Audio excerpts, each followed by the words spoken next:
बड़ी खबर आ रही है। बंगाल की खाड़ी में उठने वाला मॉनसून सीजन का पहला चक्रवाती तूफान रेमल आज समुद्री तट से टकरा सकता है। मौसम विभाग ने 8 राज्यों में भारी बारिश का अलर्ट जारी किया है। बंगाल की खाड़ी में बन रहा चक्रवात आज देर रात पश्चिम बंगाल के सागर द्वीप और बांग्लादेश के खोपुपारा के बीच तट से टकराएगा। बिल्कुल, तो बंगाल की खाड़ी में उत्तर की ओर तेजी से बढ़ रहे चक्रवात रेमल के 110 से 135 किलोमीटर प्रति घंटे की रफ्तार से चलने की आशंका के मद्देनजर आज रात 12 बजे से 9 घंटों के लिए कोलकाता एयरपोर्ट से उड़ानें बंद रहेंगी। वहीं एहतियात के तौर पर आज शाम से अगले 12 घंटे के लिए सभी कार्गो और कंटेनर हैंडलिंग कार्य भी निलंबित रहेंगे। तो लोगों को भी चेतावनी दी गई है कि समुद्र के किनारे तट पर ना जाए, क्योंकि पश्चिम बंगाल और ओडिशा में अलर्ट जारी किया गया है। रेमल तूफान को लेकर कई राज्यों में भारी बारिश का अलर्ट भी जारी किया गया है। तो ये 4 तस्वीरें आपको दिखा रहे हैं किस तरीके से तैयारी की गई है, क्योंकि रेमल आने वाला है। समुद्र में उफान, समुद्र में असर इसका दिखाई देने लगा है। इसी के साथ साथ तेज हवाएं चलने लगी है। कई राज्यों में जो है अलर्ट जारी किया गया है कि जब रेमल आएगा तो इस दौरान कई जो राज्य है वहां पर भारी बारिश हो सकती है। कई जगहों पर भारी बारिश की शुरुआत भी हो चुकी है और इसी के साथ साथ तटों पर सन्नाटा पसरा है, क्योंकि प्रशासन की तरफ से भी लोगों को चेताया गया है कि जब रेमल आएगा, जब इस तरीके की चीजें होंगी तो कोशिश कीजिए कि आप तट पर ना जाएं। तो देखिए, तूफान आ रहा है और कब टकराएगा तूफान, तो माना जा रहा है कि आज आधी रात में ये जो समुद्री तट है वहां से टकराएगा। बांग्लादेश के खोपुपारा और बंगाल सागर द्वीप के बीच में टक्कर होगी। रफ्तार 135 किलोमीटर प्रति घंटे की है और चेतावनी यह है कि जोरदार बारिश होगी और उसके लेकर रेड अलर्ट भी जारी कर दिया गया है। साथ ही रात को 12 बजे के बाद 9 घंटे के लिए जो फ्लाइट्स है उनको रद्द किया गया है पश्चिम बंगाल में। इसके साथ ही साथ जो तस्वीरें हम आपको दिखा रहे हैं, ये तूफान के पहले की जो तस्वीरें हैं वो आपको दिखा रहे हैं। अभी माना जा रहा है कि ये जो बंगाल का क्षेत्र है उससे लगभग 200 किलोमीटर की दूरी पर ये रेमल तूफान है और बंगाल की खाड़ी में तूफान से पहले 10 राज्यों को अलर्ट किया गया है। तो बिल्कुल कब टकराएगा ये भी जानकारी हम आपको दे रहे हैं। बारिश का अलर्ट कहां पर जारी किया गया है। पश्चिम बंगाल, ओडिशा, बारिश का रेड अलर्ट। दक्षिण 24 परगना, उत्तर 24 परगना उड़ानें रद्द की गई हैं कोलकाता की और कई कामों को सस्पेंड कर दिया गया है, जिनमें कार्गो, कंटेनर हैंडलिंग शामिल है, क्योंकि अभी से असर देखने को मिल गया है। और अब चलिए सीधे रुक करते हैं अपने सहयोगी मनोज्ञा लोहिवाल का। मनोज्ञा, इस वक्त आप कहां पर हैं और किस तरीके की तस्वीरें देखने को मिल रही हैं इस तूफान से पहले?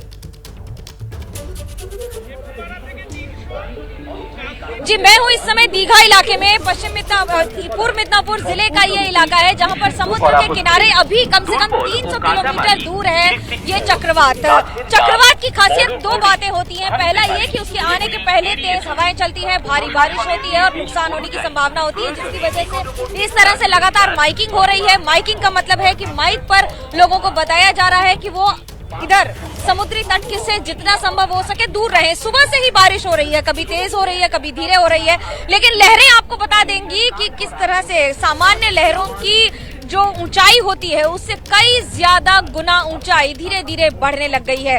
जो गति है, जो वेग है, जो उफान है समुद्र में, वो कई गुना ज्यादा बढ़ता चला जा रहा है। अब आपको पहले ये दिखा देती हूँ मैं तस्वीरें कि किस तरह से, क्योंकि शनिवार रविवार छुट्टी होती है, तो ऐसे में दीघा में बहुत सारे लोग घूमने आते हैं। जो घूमने आते हैं वो अधिकतर समुद्र के किनारे रहते हैं और बार बार प्रशासन की मुस्तैदी के बाद और उनके बोलने के बावजूद लोग यहाँ पर समुद्र के किनारे आ रहे हैं, जो कि खतरे से खाली नहीं है। दूसरी महत्वपूर्ण बात कि जो ये साइक्लोन है, ये मैं जहां पर हूं यहाँ से करीब 300 किलोमीटर दूर है, 6 किलोमीटर प्रति घंटे की रफ्तार से चल रहा है और उसी गति के अनुसार अगर देखें तो करीब रात के आसपास लैंडफॉल होगा। लैंडफॉल के पहले बहुत सारी चीजों का ध्यान रखा जाता है। पहला ये कि एयरपोर्ट पर सारी गतिविधियां बंद कर दी जाती हैं। अभी 12 बज रहे हैं, दोपहर 12 बजे से लेकर कल सुबह 9 बजे तक सब कुछ एयरपोर्ट पर बंद रहेगा। कलकत्ता एयरपोर्ट पे कोई भी फ्लाइट न टेक ऑफ करेगी न लैंड करेगी। तो वहीं दूसरी ओर समुद्र के किनारे रिहायशी इलाके जितने भी हैं या फिर होटल्स हैं, उन्हें खाली करा लिया गया है।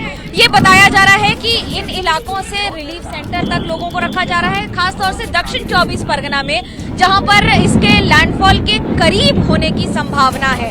आमतौर पर इस तरह से साइक्लोन जब भी आता है तो दक्षिण से लेकर बढ़ते हुए बंगाल की खाड़ी से उड़ीसा होते हुए बंगाल होते हुए बांग्लादेश चला जाता है। लेकिन बांग्लादेश में लैंडफॉल, क्योंकि दक्षिण 24 परगना में सुंदरबन इलाका पड़ता है जो कि दोनों बांग्लादेश और भारत में है, अंतर्राष्ट्रीय सीमा का इलाका है, घने जंगल भी होते हैं और साथ ही साथ समुद्र, और समुद्र की उतनी ही तेज उठने वाली लहरें भी।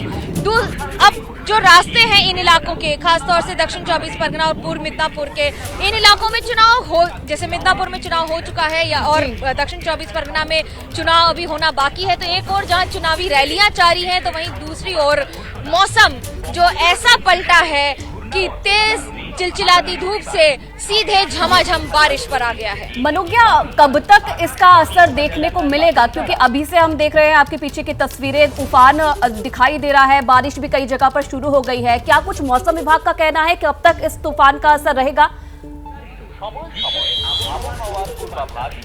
देखिए, चक्रवाती तूफान दो तरह के होते हैं। एक होता है जो मानसून के पहले आता है, जैसे कि ये प्री मानसून जो 2009 से शुरू हुआ है। ये सामान्य तौर पर होता नहीं था, और अगर मैं ये कहूँ कि ये ग्लोबल वार्मिंग का एक और नमूना है तो गलत नहीं होगा, क्योंकि 2009 में आइला आया था, उसके बाद से ये प्रक्रिया शुरू हुई है कि एक प्री मानसून और एक पोस्ट मानसून इस तरह के साइक्लोन आने लगे हैं। प्री मानसून ज्यादा खतरनाक होते हैं, ज्यादा तबाही मचाते हैं, क्योंकि वो बारिश के आने के पहले, मानसून के आने के पहले होते हैं, और ऐसे में तेज हवाएं और बहुत सारा जो खुश्क जो वेदर होता है उसकी वजह से इस पर बहुत ज्यादा असर पड़ता है। गर्मी का बहुत ज्यादा असर पड़ता है, जिसकी वजह से जो हवाएं होती हैं उनमें मॉइस्चर जो कैप्चर करने की ताकत होती है वो कई गुना ज्यादा हो जाती है। मिसाल के तौर पर मैं आपको इस समय समुद्र की अगर लहरें दिखाऊं, आमतौर पर यहाँ पर लहरें आपको करीब 3 से 4 फीट ऊंची दिख जाती हैं, लेकिन अब बढ़ती चली जा रही हैं, और हर एक लहर के साथ आपको उसकी ताकत का अंदाजा लग जाएगा। कल्पना कीजिए कि मैं आपसे जिस साइक्लोन की बात कर रही हूँ, साइक्लोन रेमल, ये अभी भी यहाँ से करीब 250-300 किलोमीटर दूर है, लेकिन हवाएं जो 100 किलोमीटर प्रति घंटे की रफ्तार से उस समय भी चलेंगी, ये उसका आगाज है। बिल्कुल आगाज है, और इससे अंदाजा लगाया जा सकता है कि कितना शक्तिशाली ये तूफान है। बहुत धन्यवाद आपका मनोज्ञा, हमारे साथ जुड़ने के लिए, जानकारी और अपडेट्स को देने के लिए।